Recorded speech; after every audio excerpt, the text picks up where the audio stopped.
कासर, ये इनका नाम है। नाम पता नहीं, अगर मैं गलत पढ़ रहा हूँ तो क्षमा कर दीजिएगा। लेकिन फिलहाल इनकी समस्या क्या है कि इनको अच्छा खासा घाटा हो रहा है 3 शेयरों में। और ये जो 3 शेयर हैं, अब देखिए इतने सारे सवाल तो ले नहीं पाते हैं, तो चलिए फिर भी, लेकिन समस्या है आपकी तो 2 शेयरों पर बात कर लेते हैं। एक इन्होंने लिया है टीटागढ़ रेल सिस्टम, जिसमें इनको 43,000 रुपये का नुकसान हो रहा है, खरीदा था इन्होंने 1834 पे। और दूसरे इरीडा, यहाँ भी इन्हें 22,000 रुपये का नुकसान हो रहा है। क्या करें ये? हाँ, तो शालू जी, पहला ऐसा है कि अगर मेरे पास कोई नया अकाउंट लेके भी आता है और मुझसे ये कहता है कि मुझे आपके पास काम करना है, मेरा इतने का लॉस है, मैं सबसे पहले वहीं पे रिक्वेस्ट कर देता हूँ कि आप अपना लॉस अपनी जगह रख के आइएगा। बिकॉज़ मेरे पास आएँगे तो ब्लैंक स्लेट से आना है।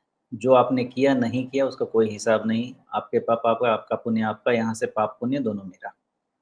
इसलिए आपने जो किया उसको अपना ट्यूशन फ़ीस समझिए, ख़त्म कीजिए। और दूसरी चीज़, आप जब तक परेशानी में हैं ना, कि जिस कारण से भी परेशानी में, आपको प्यास ही लगी है, मान लीजिए भूख ही लगी है, जब तक खाना नहीं खाएँगे, जब तक पानी नहीं पिएँगे, आप परेशान रहेंगे ही रहेंगे।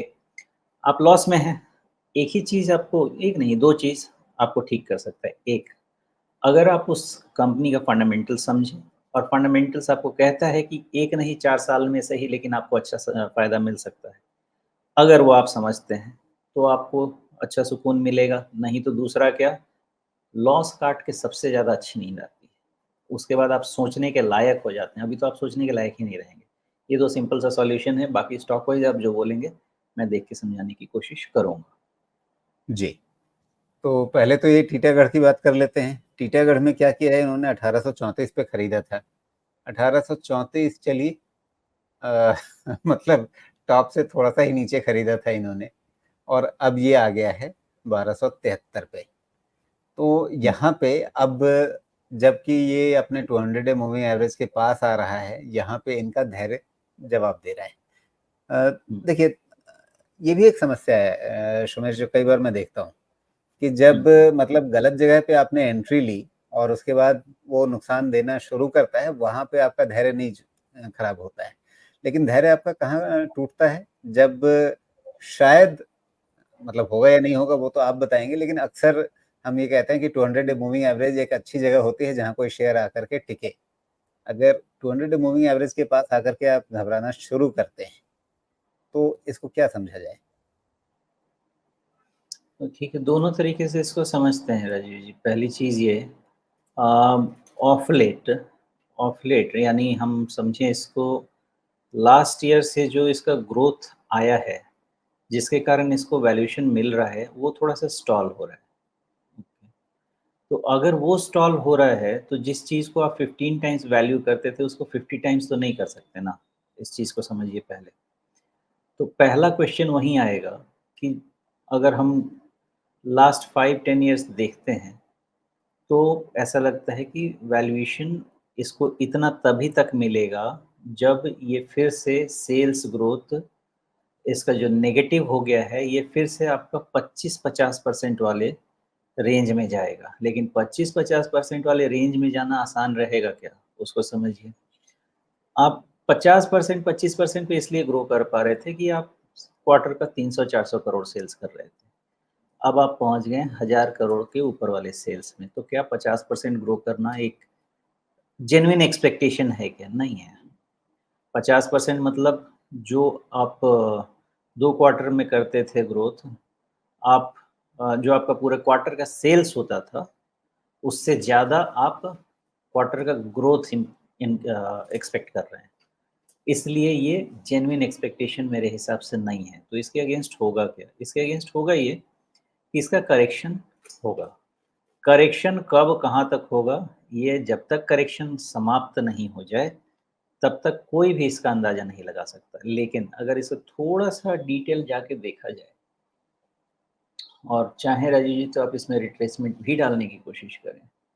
मुझे ऐसा लगता है कि 1100 प्लस माइनस समथिंग, मुझे ऐसा लगता है इसको रुकना चाहिए।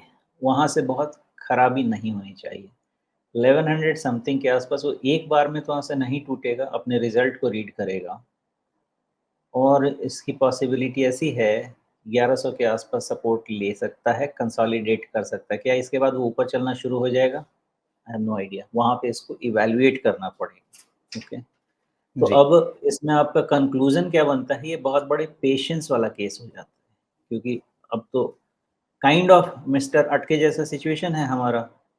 तो ऐसा सिचुएशन में क्या करना चाहिए? या तो पेशेंस को आप बढ़ावा दें या अगर पेशेंस नहीं है, तो फिर इसको छोड़ें और आगे बढ़ें। वो क्या फ़ैसला लेना है आपको। अब मैं आपको बता दूँ कि मैं 1100 के क्यों बात कर रहा हूँ।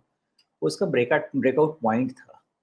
वहाँ से निकल के उसके रीटेस्ट की पॉसिबिलिटी है और उसके बाद ही कोई इसकी ढंग की एनालिसिस की जा सकती है, क्योंकि अभी तक डाउन ट्रेंड खत्म होता हुआ नहीं दिख रहा है। जी। 1100 का ब्रेकआउट यानी आप कह रहे हैं कि ये जो 5 जून का लेवल है, जहाँ पे इसने एक 1115 के आसपास का क्लोजिंग बॉटम बनाया था। आप इसकी बात कर रहे हैं कि यहाँ से एक चाल बनी थी, यही शायद मैं ठीक पकड़ रहा हूँ? एक्चुअली आप वो जून वाला छोड़ भी देंगे ना, क्योंकि वो तो जी, एब्रेशन में चला जाएगा इलेक्शन के कारण। उसके पहले वाले पैटर्न पे आ जाएँ, जो कि शुरू होता है आपका 22 जनवरी से। वो वाला जो पैटर्न ब्रेकआउट हुआ था ना, वो 11-1200 के आसपास के रेंज का ही है। तो मैक्सिमम उसको आप अगर थोड़ा-सा फ्लैटन करेंगे इस पैटर्न को, तो 1200 और 1100 के रेंज का आपको सपोर्ट मिलना चाहिए। मान लीजिए कि थोड़ा-सा थ्रोबैक डीप भी जाता है तो भी। जी, तो वहाँ बिल्कुल। तक ज़्यादा फ़िक्र नहीं होनी चाहिए, मुझे ऐसा लगता है। जी। तो वैसे अगर आप देखें तो जो आपने रिट्रेसमेंट लगाने के लिए कहा, उस रिट्रेसमेंट में 61.8% आपका बिल्कुल वही 1200 के आसपास आ रहा है। 200 डे मूविंग एवरेज वहीं पर है और जो आपने जनवरी का एक लेवल बताया, तो जनवरी का टॉप भी आपका 1200 के आसपास का ही है। तो 1200 एक अच्छा लेवल बनता है, लेकिन आप जो कह रहे हैं कि थोड़ा-सा उसमें और ज़्यादा वो अ उससे कहीं ज़्यादा मतलब पियर्स कर सकता है उसे। तो आप करेगा। 1100 तक का भी आप एक लेवल लेकर के चलिए।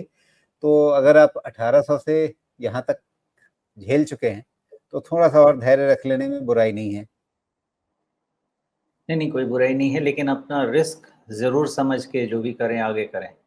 क्योंकि यहाँ से जी, आगे सहन शक्ति है या नहीं है, पॉकेट अलाउ करता है, नहीं है, बिकॉज़ बाज़ार में रिटर्न कमाने के लिए हम सब आते हैं।